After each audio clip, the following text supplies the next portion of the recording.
लगभग 2 महीने का, 2 महीना प्लस, मतलब आप देखो तो 70 दिन का टाइम है। तो 70 डेज में, 70 डेज में ना, डेज का स्पेलिंग भी नहीं आता क्या मुझे, 70 डेज आ गया। तो 70 दिन का आपके पास लगभग लगभग टाइम है सिलेबस खत्म हो जाने के बाद। अब 70 दिन में आप क्या कर सकते हो, 70 डेज में आप क्या कर सकते हो, 70 दिन में आपको क्या करना है कि रिवीजन करना है बिल्कुल। और ऐसा तो नहीं है ना कि रिवीजन वाला पार्ट हमें पहले 15 दिन में करना है और बाकी के रिवीजन हमें 15 दिन में करना है या 1 महीने पर करना है और लास्ट के 1 महीने में से टेस्ट देना। नहीं, रिवीजन का पैटर्न ऐसा होगा, आप ऐसे अपना प्लानर बनाएंगे कि रिवीजन साथ साथ चलते रहेगा और आप पार्ट टेस्ट है ना, कंप्लीट 11 का टेस्ट, कंप्लीट 12 का टेस्ट, ये आप देते रहोगे और फिर टेस्ट देके एनालिसिस करते रहोगे और मल्टीपल रिवीजन करते रहोगे। मल्टीपल रिवीजन कभी भी क्वेश्चंस का नहीं होता। फिजिक्स में मैं बात करूं तो मल्टीपल रिवीजन होता है कंसेप्ट्स का। आपके पास ऐसे सीट होने चाहिए 15-20, खुद के सीट होने चाहिए, है ना। अगर आपके पास फिजिक्स में डीजी है तो उससे भी सीट बना लीजिए अपना, है ना। तो आपके पास हर चैप्टर की एक सीट होनी चाहिए, हर चैप्टर की एक सीट होनी चाहिए और उस सीट को कहीं एक अपने बंडल में रखो या फिर उसको दीवार पे चिपका दो। हर एक चैप्टर की सीट होनी चाहिए अपने, हर एक चैप्टर की सीट होनी चाहिए, हर एक चैप्टर की सीट होनी चाहिए, है ना। फिजिक्स हो, केमिस्ट्री हो, जो भी हो, दोनों में होनी चाहिए। हर एक चैप्टर का सीट होना चाहिए। जैसे एनएलएम का सीट हो गया, एक डब्ल्यूईपी का सीट हो गया, करंट का सीट हो गया, करंट इलेक्ट्रिसिटी का सीट हो गया, ईएमआई का सीट हो गया, एसी का सीट हो गया, आपको मॉडर्न फिजिक्स का सीट हो गया, है ना। ऐसा एक सीट होना चाहिए हर, है ना। एक पेज का सीट होना चाहिए, एक पेज का ही होना चाहिए। उस एक पेज में इंपॉर्टेंट फॉर्मूले, इंपॉर्टेंट कंसेप्ट, है ना, लिमिटिंग कंडीशंस और ये सारी चीजें उसमें एकदम छपा हुआ होना चाहिए, एकदम छपा हुआ होना चाहिए, आराम से ऐसे पैटर्न में बना हुआ होना चाहिए, ठीक है। अब आप जब भी टेस्ट देने जाएंगे तो जिस भी चैप्टर के टेस्ट है उस चैप्टर को यहां से रिवाइज करके जाया करेंगे और ये रेगुलरली आपको करते रहना है, करते रहना है, करते रहना है। साथ साथ में आप टेस्ट देते रहिए, नोट से रिवाइज करते रहिए। जब आपको मेजर टाइम मिलता है तो बीच बीच में एक पैटर्न डिटेल रिवीजन का भी रखिए। डिटेल रिवीजन का मतलब ये है कि 4 घंटे या 5 घंटे या 6 घंटे में सिर्फ एक चैप्टर रिवाइज करना है। ऐसे तो आपको पता ही होना चाहिए कि ऐसे ऐसे एक एक छोटा छोटा सीट बनाना है, ठीक है। वो आपके पास होना चाहिए, पहली बात ये बना हुआ होना चाहिए ताकि आप बहुत तेजी में रिवाइज कर सकते हैं। अगर आपके पास मेड इजी है तो भी आपका पास अपना सीट होना चाहिए, क्योंकि मेज रेडीज में पेज है 420, सॉरी 420, इसमें पेज है 255 या जो भी है, या कुछ 300 पेज होगा या जो भी है। तो उसको एक एक पेज के दोनों साइड में कन्वर्ट कर लीजिए और खुद लिखिए, ठीक है ना, खुद लिखिए और वो अच्छे तरीके से ये बना लीजिए। और हर 2-2-3 दिन के इंटरवल में 2-2 चैप्टर, 3-3 चैप्टर सुबह उठ के खड़े हो जाइए, उस सीट को लेके घूमिए, है ना, उससे याद करिए। तो ये सारी चीजें आपको करना है ना। और टेस्ट दीजिए, टेस्ट के बाद एनालिसिस करिए और जिस चैप्टर में आपके नंबर कम आ रहे हैं, जिस चैप्टर में आपका कमांड कम है ना, या जिस चैप्टर में आपका सिली मिस्टेक्स हो जा रहे हैं, उस चैप्टर के नोट्स के क्वेश्चन भी करिए, उस चैप्टर के नोट्स के क्वेश्चन करिए। हर चैप्टर के नोट्स के सारे क्वेश्चन करने की नीड नहीं है। क्वेश्चन थोड़ी ना रट के जाओगे। अगर क्वेश्चन रट के, मैं क्वेश्चन प्रैक्टिस बहुत कराता हूँ, है ना, तो बहुत लोग मीम भी बनाते हैं, ओ भाई साहब एमआर सर के नोट्स रिवाइज करके जा रहे हैं, यहां से यहां तक सर के ऊपर तक नोट्स चला गया और ये इसे रिवाइज कर रहे हैं। लो भैया, बोला था ना मत पढ़ो एमआर से, लो भैया एग्जाम से पहले नोट्स ही रिवाइज नहीं हो रहा। तो एग्जाम से पहले पूरे नोट्स रिवाइज करने की नीड ही नहीं है। हम तो क्वेश्चन इसलिए कराते हैं ना बेटा कि आपका दिमाग खुले, सोचना सीखो क्लास में बैठ के। हम इसलिए थोड़ी ना कराते हैं कि सारे क्वेश्चन तुम रिवाइज करके और रट के चले जाओगे एग्जाम में, वो तो प्रैक्टिकली पॉसिबल नहीं है। बहुत सारे टाइप के क्वेश्चन हम क्यों कराते हैं, क्योंकि आपका दिमाग सोचना सीखे, समझना सीखे, अलग अलग केस में कैसे कंसेप्ट अप्लाई होता है वो सीखे। बाकी हर चैप्टर का जो क्रक्स है, जो छोटी चीज है, उसको शॉर्ट में थ्योरी और जो इंपॉर्टेंट क्वेश्चन हो मेड इजी का भी आपको एकदम शॉर्ट बनाना है, ऐसे वाला, ऐसे वाला, ठीक है ना, ऐसे वाला। सारे चैप्टर्स के अलग अलग आपको बनाने, थर्मल का, एक्सएचएम का, वेव का। अगर आपने नहीं बनाया तो ये बनाना और उस चीज से आपको रिवाइज करनी है, वो नोट्स थोड़ी रिवाइज करके पूरा जाना है। हाँ, अब जिस चैप्टर में आपके नंबर अच्छे आ रहे हैं बहुत अच्छी बात है, सिर्फ इसी से या मेड इजी से रिवाइज कर लीजिए, है ना, मेड इजी से ऐसे रिवाइज कर लीजिए, ठीक है। जिस जिस चैप्टर में आपके नंबर अच्छे आ रहे हैं, जिसमें नहीं आ रहे हैं उसमें नोट्स के क्वेश्चन आप रिवाइज करिए, ठीक है ना, ठीक है बेटा, उसमें नोट्स के क्वेश्चन आप रिवाइज करके लिए और साथ साथ में टेस्ट देते रहिए। और आपको लग रहा है कि सिलेबस खत्म हो गया है, उम्मीद में मैं बहुत सारे नए क्वेश्चंस लेके आऊंगा, है ना, सारे पीवाईक्यू मैं उम्मीद में ही करा दूंगा, नीट के और जेई के। तो रिलेवेंट क्वेश्चन की पीवाईक्यू की अगर आपको टेंशन है कि पीवाईक्यू हमें करना है क्या, कैसे करना है, जेई के पीवाईक्यू हम कैसे सेलेक्ट करें, क्या करना है, कितना करना है, तो वो सारा उम्मीद में मैं करा दूं। आपको टाइम मैनेज हो तो आप क्लास कर लीजिएगा, वरना कोई दिक्कत नहीं है ना। दूसरी बात, जो डिलीटेड टॉपिक्स हैं उसका मैंने एनालिसिस कर लिया है और प्रैक्टिकल फिजिक्स का एनालिसिस कर लिया है कि मुझे क्या क्या पढ़ाना है, वो सारे मैं आपको पढ़ाऊंगा, है ना। आपको लग रहा है कि सिलेबस खत्म हो जाने के बाद मास्टर नहीं दिखाई देगा, तो आप गलत है, मास्टर आपको रोज दिखाई देगा, एक दिन उम्मीद में, फिर एक दिन आपके बैच में। तो क्लासेस खत्म नहीं होंगी और मैं आता रहूंगा, कभी क्वेश्चन प्रैक्टिस होती रहेंगी, कभी रिवीजन होता रहेगा।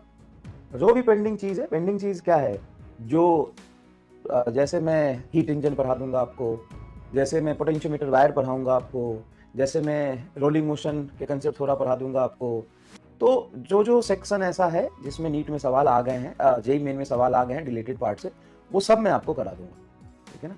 वो सब कराएंगे, कार्नोट इंजन कराएंगे, वो कर लिया एनालिसिस, ठीक है ना, वो एनालिसिस हमने कर लिया है, ठीक है, कोई दिक्कत नहीं है, कोई दिक्कत नहीं है, वो सारा एनालिसिस कर लिया, वो सारा करा देंगे, ठीक है,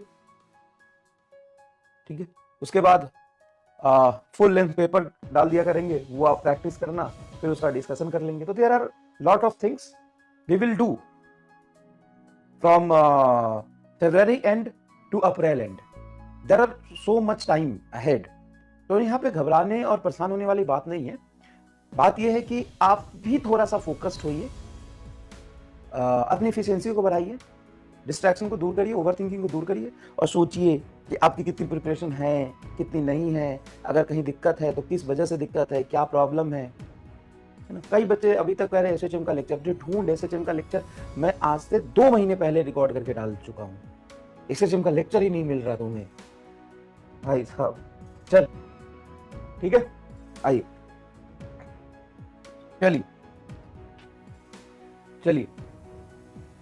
और रिवीजन कई अलग अलग तरह के होते हैं। रिवीजन होते हैं कि आपने बेसिक सारे फॉर्मूले रिवाइज कर लिए, अब उस चैप्टर के आपको नए क्वेश्चन भी करने हैं, तो करोगे क्या, 1-2 महीने क्लास नहीं है, उम्मीद कि लेक्चर लो, अब वरना लेक्चर मत लो, उसकी पीपीटी लेके सॉल्व कर लिया करो, है ना।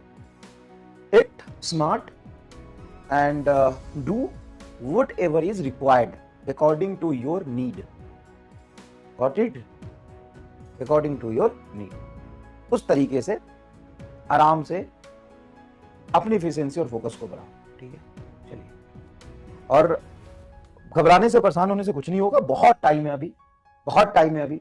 कई लोग अभी 2 महीने पहले प्रिपरेशन स्टार्ट किए होंगे, 1 महीने पहले प्रिपरेशन स्टार्ट किए होंगे, कई लोग अभी स्टार्ट करेंगे, तो उनको अपनी कमियों का पता 1 महीने बाद चलेगा। एटलीस्ट आज के समय में आपने कुछ पढ़ा भी है, कुछ किया भी है, कुछ अच्छा भी है, कुछ गलत भी है, आपको अपनी कमियों का पता भी है। अब उस पर काम करिए ना, रोने के बजाय, है ना, आप रोने के बजाय उस पर काम करिए ना। आप सोचिए 2 महीने पहले, 4 महीने पहले भी लोगों ने, 3 महीने पहले, 1.5 महीने पहले, 1 महीने पहले भी बैच लॉन्च हुआ है, उसमें भी लोगों ने पढ़ाई करना शुरू किया होगा, तो उनको अपने कमियों का पता कुछ दिन बाद चलेगा। एटलीस्ट आज आपको अपने कमियों का पता भी तो है, आप उस पर काम करिए रोने के बजाय, है ना।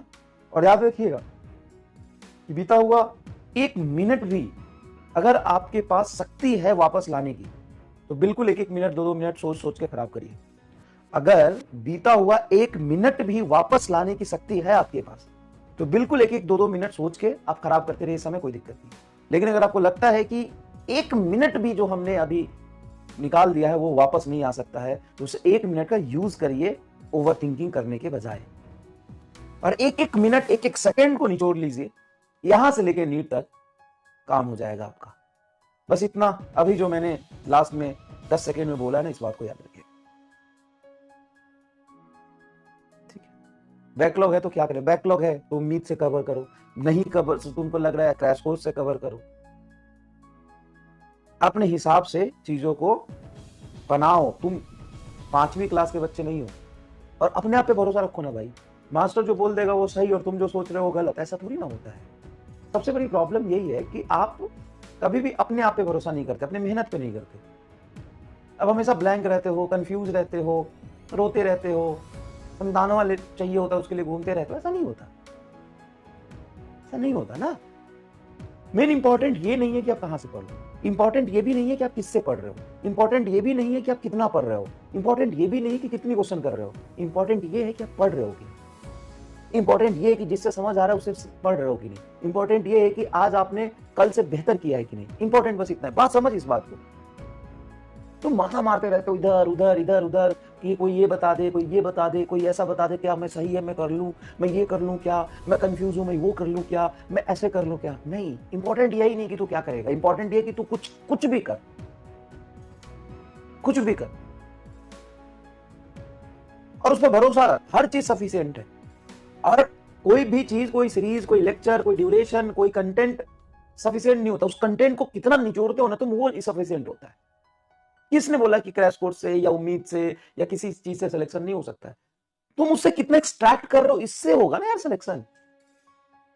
एवरी टाइम यू आस्क ये सफिशिएंट, ये इनसफिशिएंट, ये सफिशिएंट।